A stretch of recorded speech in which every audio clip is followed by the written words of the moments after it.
You may never get high blood pressure after watching this video. The most important thing to know about blood pressure is that it is a symptom. It's not a root cause. And in this video, we're going to talk about the root causes, because the problem with hypertension is that 95% of it is classified as something called essential high blood pressure, which basically means they don't really know what causes it. It might be caused by, genetics or lifestyle. We don't know. But if you lose weight and reduce your salt and you exercise and you stop smoking and you stop drinking, it might go away. There's also a lot of people who don't exercise and they don't have high blood pressure. And there's a large group of people who consume a lot of salt and they don't have high blood pressure. And when someone is put on hypertensive medication, 20% of the time, it doesn't work. Now, why wouldn't that work? Because they're treating the symptom. They're not fixing the cause. Anytime you treat the symptom without fixing the root cause, you camouflage the problem. It continues. Now, if you have high blood pressure, I'm not telling you to come off your medication without your doctor's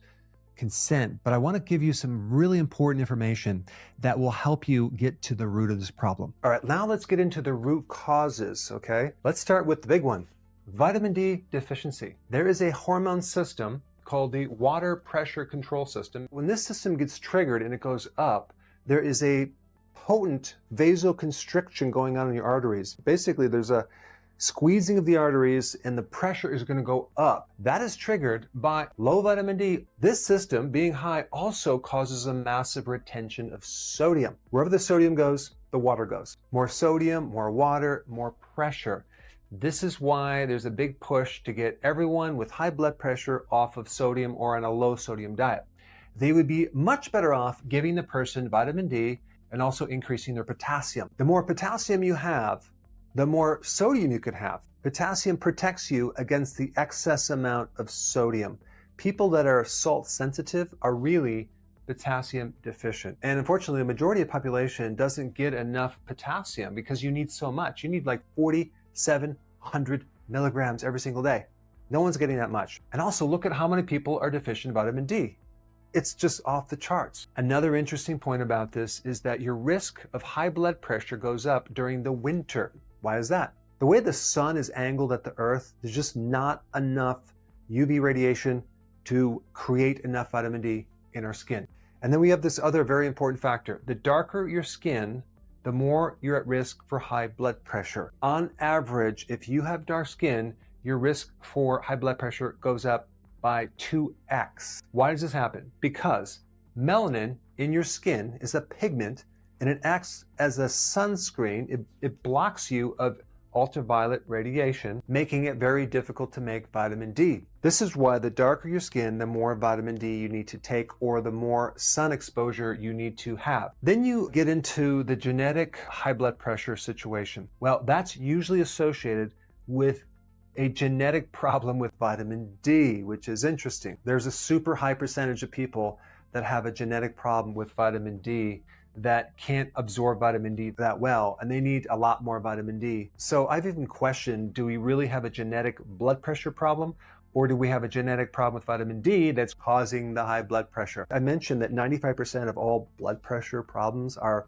essential, which means they're unknown cause. So it could be lifestyle, it could be genetic, they don't know. They just throw all these lifestyle things in a box and, we just don't know. But in the meantime, keep taking medication because until we find out a cause, we need to keep that pressure low. Then we have this insulin resistant connection. If you consume a lot of carbs or you're eating a lot of snacks, you develop this condition called insulin resistance. And this is a precursor for high blood glucose.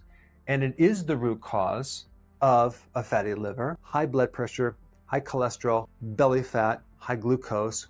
It's all just insulin resistance. If you're low in vitamin D, your risk for getting this goes high. So that could be one mechanism why some people that are obese develop hypertension, because the obesity is diluting the vitamin D and either triggering insulin resistance or just causing high blood pressure directly. Vitamin D depends on magnesium. Magnesium is essential for vitamin D to work. So these go hand in hand. So this is why I put vitamin D, magnesium, and potassium. Okay, those three right there. Let's look at another connection between vitamin D and soft tissue calcium. Now you have this situation where if there's too much calcium in the arteries, your arteries can get stiff and actually your blood pressure can go up from there. And if you watch some of my other videos, I recommend taking vitamin K2 to direct the calcium into the bone or the teeth and out of the soft tissues. And there's actually even a test called the coronary artery calcification test, which is a really good indicator or a predictor of all-cause mortality. This is why people with cramps at night, or just leg cramps or feet cramps, really they need more magnesium. Why? Magnesium prevents the calcium from building up in the tissues. Also think about women who are postmenopausal that take calcium supplements. Their risk for heart attack goes up. Why? Because you're dumping all this calcium. I mean, some women are taking like 1,200 or 1,500 milligrams of calcium every single day. And sometimes they even take it with vitamin D. They're still at risk for heart problems. Why? Because they're deficient in magnesium. Magnesium keeps the calcium from getting too high and forming clots. That's right. Too much clotting, or a thrombosis they call it, could be coming from too much calcium. Also, arrhythmias can also be coming from too much calcium. And guess what? Magnesium is the antidote to preventing building up in the arteries, heart attacks, all sorts of things. And let's just talk about two medications they use for high blood pressure. Calcium channel blockers, which, by the way, magnesium is a natural calcium channel blocker, but you can't patent it, so they use a medication. Then you also have something else called beta blockers. Beta blockers block adrenaline, okay? So if there's too much adrenaline in the body, your blood pressure will go up as well. And take a wild guess what a natural beta blocker is.